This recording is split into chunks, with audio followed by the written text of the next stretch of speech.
To the director of Starehe, all protocols are served. Good afternoon. I start my presentation with 3 shortcomings. Shortcoming number 1 is that if you look at your watches, it is 1:30. Definitely, I am standing between everybody and lunch. So if I make the mistake of going beyond 20 minutes, or even close to 20 minutes, I'll make a bad situation worse. I don't intend to. Number 2, I come after my very good old brother, Julius Kimnetich, who is an excellent presenter. I have had opportunity of leading 2 public organizations, and Julius has always come to speak about leadership to those organizations. So I know the quality of Julius. So it's very difficult to match Julius. But number 3, the Secretary of OSS confirms to you that my presentation will be boring, because he made the statement that after I finish, we go for lunch, and when we come back, we'll have interesting presentations. So if I do not excite you, please know that the Secretary of OSS already knows that I will not do so. But let me start with, and thank you, Adam, for the invitation. He invited me, I think, around over a month ago when we came for the Founders Day. And at that point, I don't even know what he told me I would speak about. My only answer was yes. Then 2 days later, he wanted me to speak about law. Yesterday, he now wanted me to speak about academia, public service. So I will try to do both.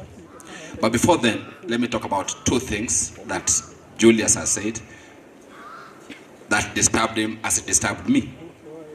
Number 1, when I was asked to come, I was told I would come for 30 minutes. That's a long time ago. Last evening, I asked Adam, what time should I come? I see the program says around 9:30.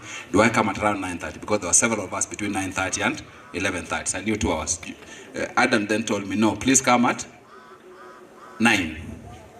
I was here like a good Starehan, 4 minutes to 9. I then sat in my car for 6 minutes, then went to the Director O'Connor. What time do we start? At 10:20. And because we were not here, that's not Starehe culture. And it's because of the things Julia said that I'm repeating that, because we're in the company of brothers and sisters, isn't it?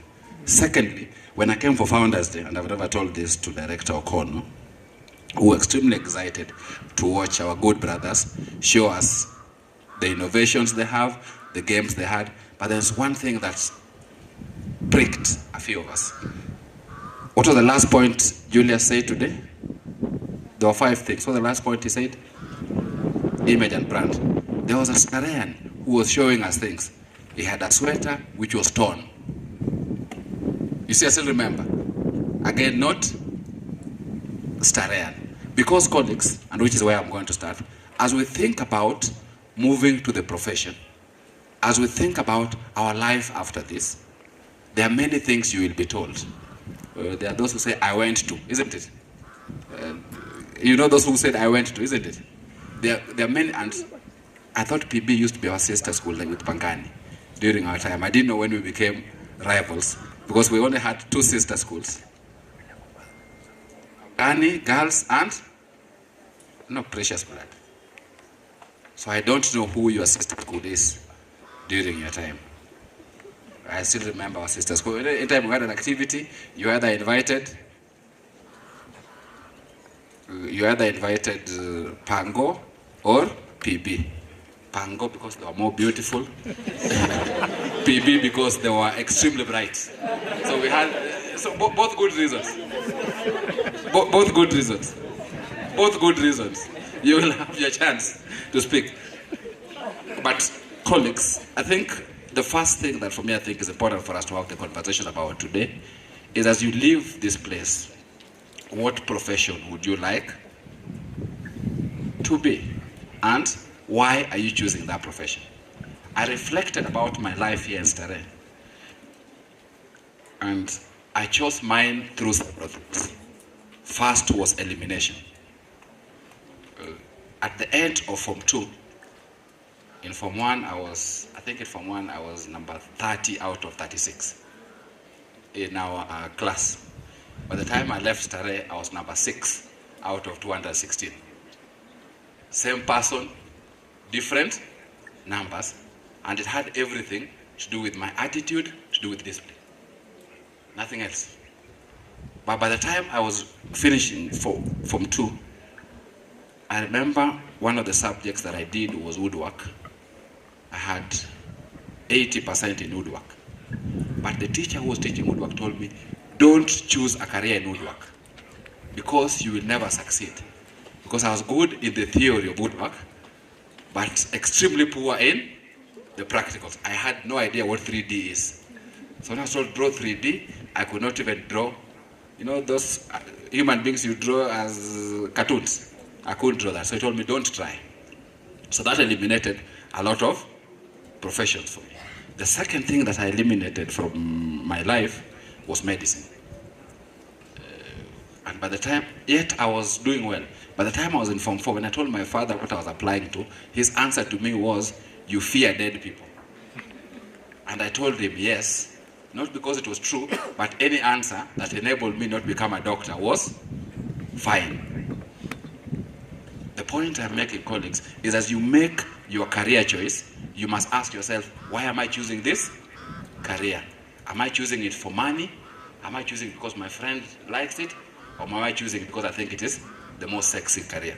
Mistake in life. Because by the time you reach Julius's age, there's just so much things money can do. As you grow up, you want a good car, isn't it? Who doesn't? But when you start having more than 3, you start worrying about where you'll park them. Because you can't drive more than 1 at a time. However many clothes you have, if you are a man, the gentleman, I will talk about the ladies a short while. If you're a gentleman, how many clothes can you put on a day? 1. The ladies can put on 3, isn't it? For the morning, for the afternoon, for dinner, and yeah. So there's so much that money can do. So therefore, by the time you reach a certain age, you must ask yourself, why am I doing this? Why am I waking up in the morning? So don't choose a career because you think the career is sexy, most paying, and the reality is what was most paying in our time is not most paying in your time. It isn't. So people should not tell you, you must do X. Related to that, the people here, how many of you do things that concern malls as part of their work? Malls, we were taught about malls, isn't it? The mall concepts. It was Form 3, chemistry. How many people do things concerning that? Oh, just 1, isn't it? How many things use Bunsen burner in their world? But you all learned them, isn't it? So, the real world, they always say the background is different, isn't it? The real world does not require too much the subjects you are taught in school. It requires the skills you learn from those subjects. And for you guys, unlike us, the real world requires you to be versatile, agile, multidisciplinary. So you'll get an engineer who is also a businessman. You will get a lawyer who is also a doctor. You will get a journalist who is also a medic.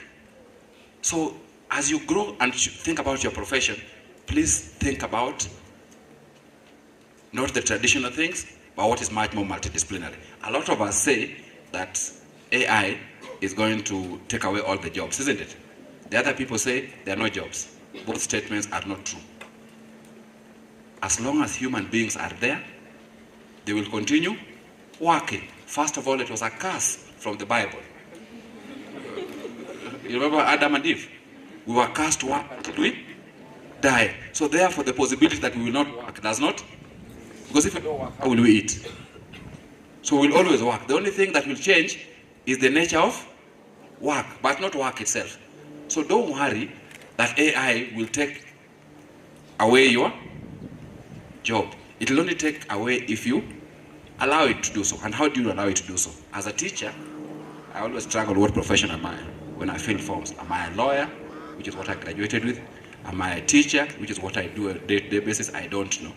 But as a teacher, I always tell students, if, for example, you go to the university and you're given an assignment and you decide that as opposed to thinking, you will have ChatGPT do it for you and you present it, you are already allowing technology to take your job. Because even when you go to the workplace, the employer would rather then use technology than you, because the difference between the two of you does not exist, save for the fact that technology is cheaper, technology does not complain, technology has no demands. So please, as you think through the process, if you allow technology to take advantage of you, it will. Number 3, they always say that there are no jobs. But every single day, people are retiring, people are being employed. Every single day. If you look at those who are here, when they were in school, they also told there were no jobs, isn't it? But today, almost all of them have money and have. So even for you, my brothers and sisters, there will be jobs. It's only if you decide not to be prepared for those jobs. Julius's first statement today was of the 5 things. What was the first thing he said? Leadership. There's a paucity of leaders in this country and in the world. Paucity. There are more problems, more challenges than people to solve them. There are people who are occupying leadership positions, both in your locations, in your villages, in the country, in the world, but there's a shortage of good leaders. True or false? So if you are a good leader, would you have competition? Would you? So why do we say there are no jobs? It's because we refuse to push ourselves. Every single day, there's some problem requiring somebody to solve. But a lot of the times, we choose things that will give us money. We do not choose things that will solve those problems. When you solve problems, there will always be somebody looking for you. I think I liked what she said, that she had aspired to talk into some place. Do you remember where she had aspired to talk at? Where was it? Eventually, did she apply? The opportunity looked for her. And that opportunity is why she was telling you about sponsorship. Because some mentor of mine told me, your network is your net worth. Not the money in the bank. Because the money in the bank you can use and it ends. But your net worth is composed of your networks. Who are the people that you?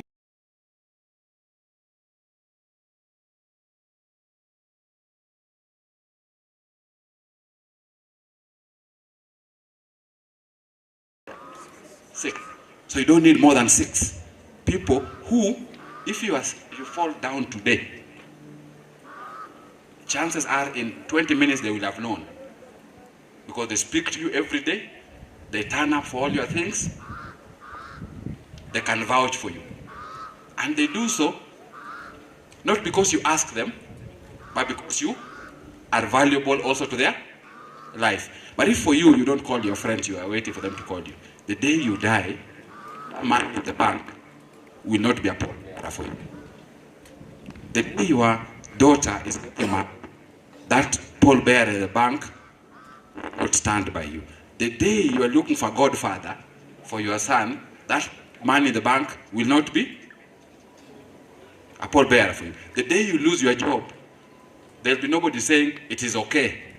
I don't have a solution, but I will check on you every day. Every time I see an opportunity, I will bring it to you.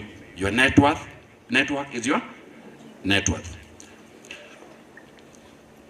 So why did I choose law for me?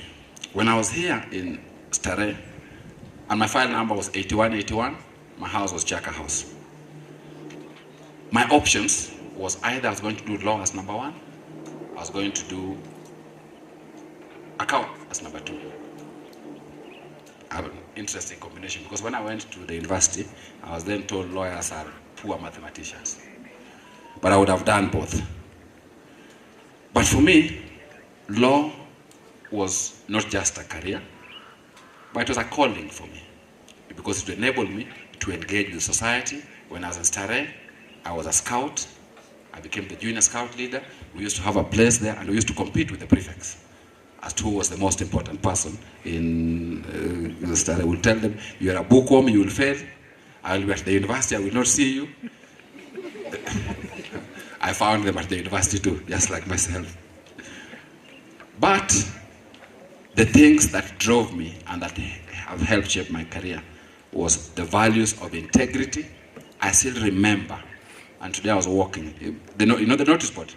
The one next to the toilet. It was most useful for us for one thing. It was most useful for any time anybody lost money. Griffin would put a note there. Some money has been found in the quadrangle.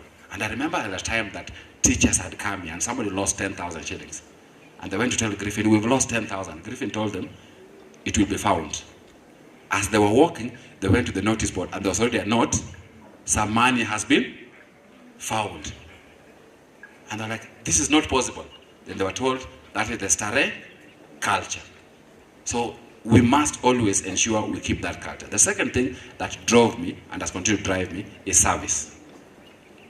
At the end of my Form 1, I served at the agriculture complex, the agriculture farm. At the end of my Form 2, I went to MISA. You know where MISA is? Madare Youth Sports Association. They used to have an office in Madare. I served there for holiday. Then my third one, I went to a hospital. And that idea of always serving has continuously stood with me. So always I ask myself, why am I doing this? Am I doing this because it gives me the most amount of money?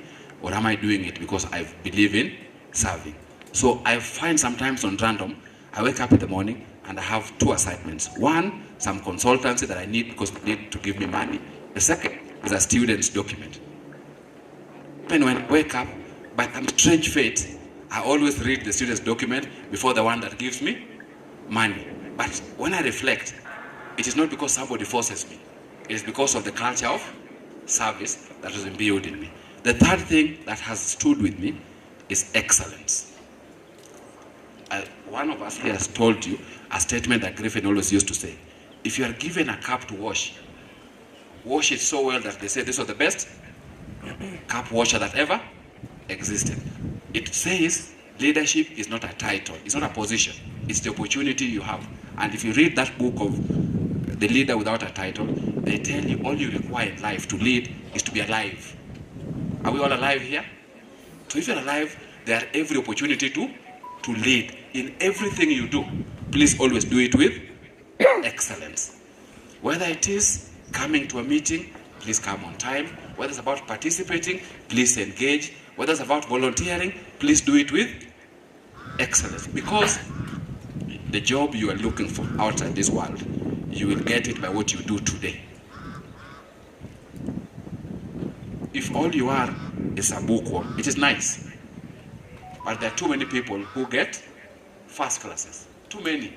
Yesterday I was with a student of mine who had come to see me. And when they were in second year, I met two of them. They spoke with me and then I started working with them. So as I was reflecting with him yesterday, his colleague got a first class. He got an upper second. And he was saying, you know, if I hadn't done some of these things, I would have got a first class. I told him, but you don't need a first class. I engaged with the two of you. The guy who got a first class is even from my ethnic community. But after two experiences, I prefer to work with this guy who got an upper second than the first class. Because he had something more than bookworm. He always was able to send himself, he would volunteer, he was reliable, he was available. So therefore, colleagues, as you go through life, education is important, but around school means that you are a rounded individual. And there are too many opportunities. Go to clubs. Work in them. When it's your time to clean the dining hall, clean it well. Because that's what growing up will enable you to be. The next thing that I think is important, please embrace continuous learning. It's the president of the OSS who told us we must learn and relearn. There's always something new to learn every single day. If you do that, you'll be ahead of your peers. But if you are only focused on, me, I'm number one in class. You will wake up one day and find people moved your cheese. Because that number one, you're only number one in this school, isn't it? There are people who are number one in other schools. And sometimes you might discover, when you go to some place, when we all come to Starehe, majority of us were number one, isn't it? But somebody is still going to be number last. But when you look later in life, and I tell this to students, it is not the brilliant ones who succeed in life. Not that they don't succeed. It is the ones who are disciplined and who are humble. So all you require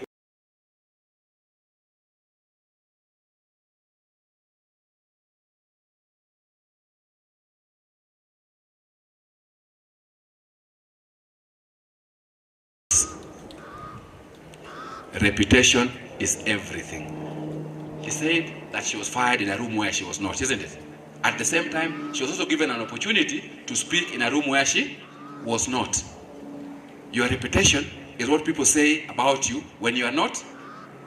And colleagues, remember, they say it about you every single day. Every single day. And nowadays with social media, they say it about you also from what they see on social media. 3 weeks ago, I'd gone to do some work in Mauritius. So I turned up and I was doing work on prisons reform. That's what they had. So we are busy having conversations. Then over lunch hour, the Deputy Commissioner of Police asked me, "You are also an expert on environmental law." It was nowhere on my CV because they work on criminal law. Then he says, "I have Googled you and read about you. Could I say anything else?" So your footprints on social media will catch up with you. Our vice president, he went for an interview to be vice chancellor, and people were asking questions about him from what they had seen on social media. A colleague of ours went for a job at the judiciary, and he was being asked about things that he had posted on social media. He even didn't get the job eventually.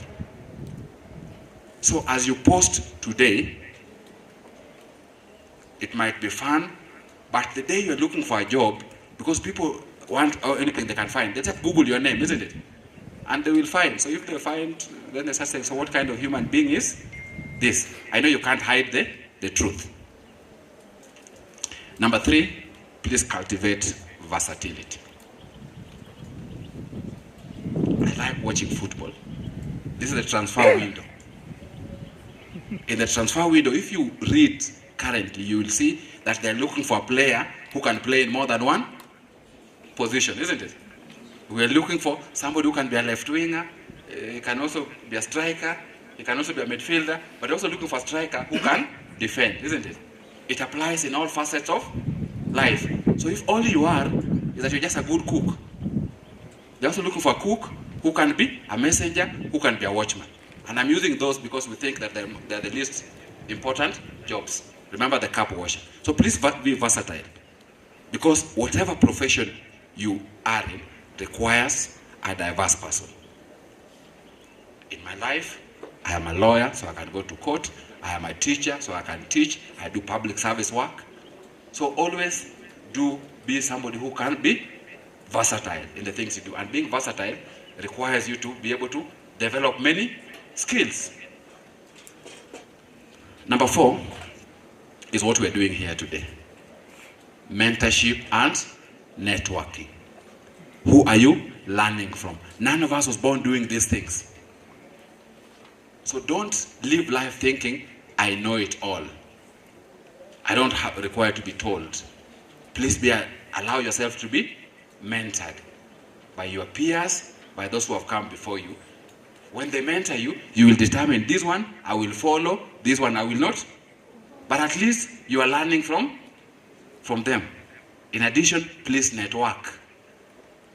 It is invariably, as you grow old, you will find that 80%, it is before that you used to get your spouse arranged from the village. Nowadays, 80% you'll get your spouse from school, from church, from a wedding, from a meeting, isn't it? So if you go to the wrong church, you will definitely get the wrong spouse. If you go to the wrong wedding, you'll definitely get the wrong spouse. And 50 years later, you'll be crying. What kind of spouse is this that I got? Yet, you chose that spouse yourself. You can help yourself by ensuring you network well. That will help you ensure you are able to be successful. Number 5, please have resilience in the face of adversity. There will definitely be challenges in your life. Definitely. And they will grow worse as you grow older. So the trick is not to assume they will not be there. The trick is, how will you be resilient? How will you be able to overcome them? What skills are you developing to enable you overcome challenges? Because the greatest leader, the most successful leader, is the person who overcomes adversity. 3 years ago, I had the privilege of being appointed to be the chair of the Council of Legal Education. When I was called to whether I would accept, I said yes. 3 days later, I regretted. Because I timed up, and the chair who was there before me, the former Attorney General, had resigned. So he was not there to hand over to me. The CEO had also resigned because the staff did not like her. So again, she was not there to hand over to, and the staff were on strike. I had never been chair of a state corporation before. So you go in, and you must learn how to swim. 2 weeks ago, I wrote my letter thanking the appointing authority for having appointed me, because my term ends on the 8th of October. And I was looking back at 3 years, like Julius, I could count the things I had done. And while colleagues are asking me, will you get a second term? I told them that's not my duty. I am clear in my mind, I have done my absolute best. And anybody watching can be able to count, he did X, he did Y, he did Z. So in any place you are in, my advice to you, my brothers and sisters, don't be statistics. Don't be invisible. Please make a contribution, and it does not require you to be a rocket scientist. It requires you just to do your absolute best, to do it with integrity, to do it with excellence, and to do it with consistency. So as I end, I'd like to urge you to be curious, to be compassionate, to be courageous, and to be a lifelong student. Because as alumni of this great institution, we carry a legacy of excellence, we carry a legacy of responsibility to ensure we inspire future generations as we do what we do. I urge you to seize the opportunities before you, to support one another, and to contribute to a just and equitable society. May the good Lord bless all of you. Asanteni sana.